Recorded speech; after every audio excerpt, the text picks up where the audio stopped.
ఎన్ని కోట్లిచ్చి కొనుక్కుంటే ఇసొంటి అభిమానము, పబ్లిక్ పాయరము సంపాదిస్తాం చెప్పుర్రి. ఎదురుంగా మనిషి గాదు. ఓ ఆటో ఎనక చిన్న పోర్ట్‌వన్ గూడా జూసుకుంటా, కొత్త బట్టలు తొడుక్కొని దసరా దగ్గరకొచ్చిన సొంత మన్మలను జూసి మురిసిపోయినట్టు ముద్దులు పెట్టుకుంటా, మా నాయనే, మా ఈజయే అని అనుకుంటే మెటికలేరుసుకుంటా మెచ్చుకుంటున్నది. రోడ్డు పంటే పోతున్న ఎవలో ఉండి అవ్వ చూపించే ప్రేమనంతా వీడియో తీసి అప్‌లోడ్ చేసే వరకలా, ఇప్పటికే 'జననాయకన్' సినిమా జోష్‌లున్న టీవీకే కార్యకర్తలు, విజయ్ ఫ్యాన్స్ పోటాపోటీగా షేర్లు చేసి స్టేటస్‌లు పెట్టుకునే వరకలా, కొందరుండి లైకులు కొడితే, ఇంకొందరుండి ఆడితోనే ఆగకుండా డీఎంకే లీడర్ల ఫోటోలు, పోస్టర్ల మీద ఇసొంటి అవ్వలే కోపాలు చూపించిన వీడియోల్ని బాజాప్తా బయటికి తీసి తిప్పుతున్నారు. పోయిన సర్కార్ మీద ఏ రేంజ్ కోపం మీద ఉండే, ఇప్పటి సర్కార్ మీద ఎంత నమ్మకంతోనుర్రో ఈ వీడియోలు చూస్తే చాలు 70mm ఎండి పరద మీద చూసినంతగా ఎక్దం క్లారిటీతో కానొస్తుందని కూడా రాసుకొస్తారు. ఎమ్మెల్యే ఎలక్షన్ రిజల్ట్ వచ్చి నాట్సంది ఊ అంటే ఆ అంటే డీఎంకే అన్న డీఎంకే అసొంటి ప్రతిపక్ష పార్టీలుండి విజయ్ రీల్స్ సీఎం, విజయ్ది రీల్స్ పార్టీ, ఆయన సినిమా పాటలు ఆర్ఆర్‌లేసుకొని రీల్స్ చేసి ఇన్‌స్టా యూజర్‌లని మోస్ట్ ఇన్‌ఫ్లుయెన్స్ చేసి జెన్‌జీ యూత్ ఓట్లన్నీ జేబులేసుకుంటూ విజయ్ అని మాట్లాడుతుర్రు గదా!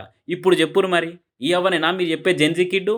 ఈ బాపమ్మనేనా మీరు చెప్పే ఇన్‌స్టా రీల్ యూజరు అనుకుంటా టీవీకే వోళ్ళు, అపోజిషనోళ్ళకి కామెంట్‌లేస్తుర్రు గట్టిగా. ఇట్లా బడీడు పిల్లల కాంచి కాటికి కాలు జాపిన ముసలోళ్ళ దాంకా అందరూ మెచ్చి ఓట్లేసిర్రు గాబట్టే ఇయాల తమిళనాడు చరిత్రలో ఏనాడు లేని తీరుగా కొత్త పార్టీ పెట్టి పోటీ చేసిన ఫస్ట్ సారే బరాబర్ బంపర్ మెజార్టీతోని రికార్డు కొట్టి సీదా సీఎం అయిండు విజయ్ అనుకుంటే ఎలివేషన్‌లు ఇస్తుర్రు విజయ్ ఫ్యాన్స్. మరి ఇసొంటి వీడియోలు, కార్యకర్తల కామెంట్లు ఇనంక ఇప్పట్ల దళపతి మీద పల్లెత్తు మాట అనాలన్న ఆలోచనలో పడతారు కావచ్చు ప్రతిపక్షమోళ్ళు అనుకుంటా మాట్లాడుకోబట్టిర్రు 'జననాయకన్' పాలన చూస్తున్న జనాలు.